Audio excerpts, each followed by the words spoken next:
Oh, hey guys. I bet you that position that I was just in looks pretty familiar, and unfortunately a lot of you guys are going to get stuck in that position 8, 10, 12 hours a day. I'm finding myself in the computer room a lot more than I used to be, and my body definitely feels it. But there's a couple things that I make sure that I'm keeping on doing to help prevent my body from my back hurting and my shoulders hurting.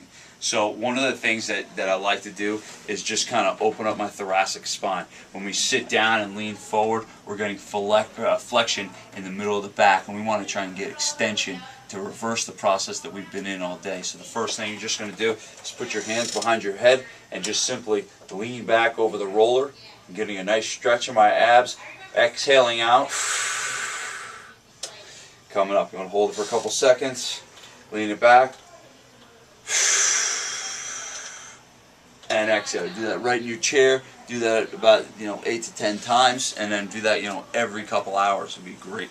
Okay. Then from here, a lot of times when your shoulders are forward, the pec muscles will get tight.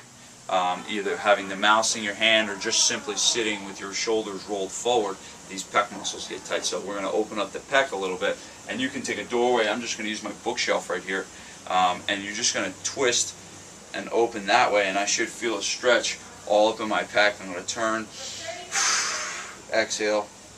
You shouldn't feel it on the top of the shoulder. You should feel it more in the muscle of the pec.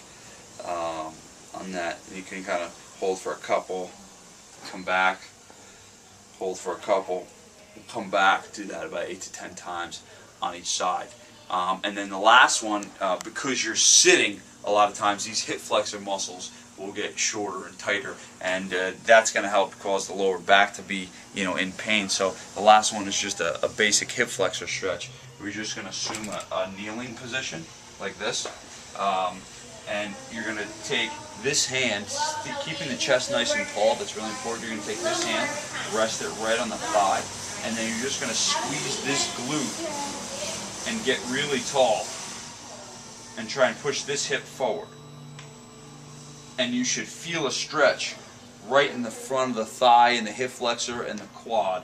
Again, it's really important to squeeze this glute and to keep your abs nice and tight, be nice and stable. Once you feel the stretch, you can move the foot up a little bit. Always remember your breathing on that, and that's going to help open up the hip flexors. All right, guys, great job. Thanks so much. For more information, visit GabrieleFitness.com.